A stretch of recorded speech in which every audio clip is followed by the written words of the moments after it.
Long ago, in a small village, a poor miller died and left his belongings to his 3 sons.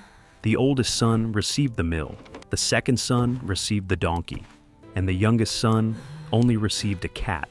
The youngest son sighed. "What am I supposed to do with a cat? It cannot help me earn a living." But at that moment, something nobody expected happened. The cat stood up on 2 legs and then started talking. "Sir, you are underestimating me," the cat said. Its voice was deep, confident, and a little bit clever. The youngest son opened his mouth in shock. "A cat can talk?" "Not only talk," the cat replied. "I can also help you become the richest man in this land." The cat winked and said, "But I need 3 things, a pair of leather boots, a nice hat, and a big bag." The youngest son was confused. Why would a cat need boots, a hat, a bag? But then he thought, if this cat can talk, maybe it knows what it's doing. So he gave the cat the best boots, hat, and bag he could find. A few minutes later, the cat was standing in front of a mirror. It wore shiny new boots, a wide hat, and held the big bag like a real gentleman. It turned around proudly, posing like a model. "Perfect. Now, it is time to start the plan." Without waiting for any questions, the cat ran straight into the forest. It opened the bag, put some vegetables inside, and hid in the grass. Soon, a big round rabbit smelled the fresh food and slowly crawled into the bag. Snap! The cat pulled the string and caught the rabbit in one quick move. The cat carried the rabbit to the castle gate and stood proudly in front of the guards.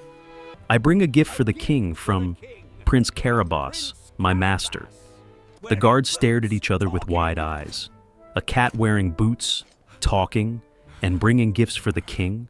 The strange news spread quickly through the whole palace. And this was only the first step of the cat's big plan. After bringing the first gift, the cat continued to bring more rabbits, birds, and other tasty animals to the castle. Every time, he bowed and said, "A respectful gift from Prince Carabas to your majesty." The name Prince Carabas was said so many times that the king became curious.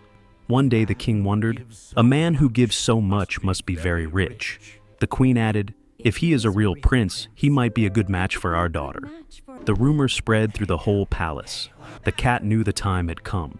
One sunny morning, he ran home as fast as he could. "Master, follow me right now. We must go to the river." The youngest son ran after him, out of breath. "But why are we going there?" "To swim," the cat said. "Swim? But I cannot swim." "Good, you do not need to." The cat looked at him with a clever smile. "Take off your clothes, go into the water, and do exactly what I say." The young man did not understand, but he followed the instructions. The cat quickly hid all his clothes in the bushes. Right at that moment, the king's carriage passed by. The cat ran into the road and shouted loudly, "Help! Help! Prince Carabas is drowning!" The king jumped from his seat. "Guards, save the prince at once!" The guards rushed into the water and pulled the young man out. He was soaking wet, but still very handsome. The princess looked at him, and her eyes sparkled. The king asked, "Where are the prince's clothes?" The cat bowed and said sadly, "Your Majesty, thieves stole all his clothes. It is terrible." The king felt sorry for him and said, "Bring one of my best outfits for the prince." A few minutes later, the young man was dressed in rich, elegant clothes. He looked exactly like a real prince. The princess blushed when she looked at him.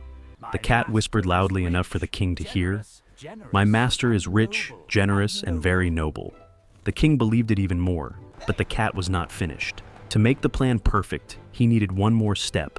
He ran ahead of the king's carriage, shouting to every farmer he saw, "Hey, listen to me!" Whenever he saw someone working in the fields, he warned them, "If the king asks, say this land belongs to Prince Carabas. If you do not, you will get into trouble."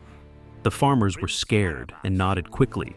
Just as the cat expected, when the king passed by, he asked, "Who owns this land?" Everyone answered loudly, "Prince Carabas owns it." The king was amazed and believed even more. The princess admired him too. Meanwhile, the cat was running toward the giant's castle. The castle of a giant who was known to be very mean and very strong. This was the last challenge in the cat's plan. The cat stood in front of the huge door and knocked loudly. "Knock, knock, knock!" The door opened with a bang. A giant as tall as 3 trees looked down at him and raised an eyebrow. "A talking cat? Why are you here?" the giant asked. The cat did not shake at all. He bowed politely and said, "Great giant, I have heard that you are the most powerful magic user in this whole land. I came to admire you." The giant smiled proudly and crossed his arms. "That is right. I can change into any animal I want." The cat widened his eyes, pretending to be surprised. "Really? But I think you can only turn into big animals, like a lion?" The giant laughed so loudly that the whole room shook. "That is easy." Boom! In a second, he turned into a huge lion with a bright golden mane. He let out a roar that made the cat jump high. The cat shook in fear, but he was only pretending. "Oh, okay, I believe you," the cat cried. When the giant turned back into a man, the cat continued. "But I am sure you cannot turn into a very small animal. That must be too hard for you." The giant became angry. "Too hard? For me? Watch this." Pop! The giant turned into a tiny mouse and ran around the cat's feet. At that exact moment, the cat jumped high into the air and caught the mouse with one quick bite. Everything ended in just 1 second. Now the giant's castle belonged to the cat and his master. Right when the cat ran to the door, the king's carriage arrived. "Welcome, Your Majesty, to the castle of Prince Carabas." The cat bowed respectfully. The king opened his eyes wide at the giant castle.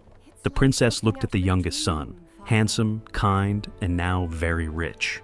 They went inside for the grandest feast of their lives.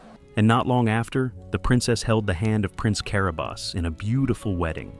The cat in boots sat on a soft red chair, lifted his head, and said proudly, "I told you, my master would become a rich man." From that day on, the youngest son, the princess, and the clever cat lived happily, safely, and full of laughter.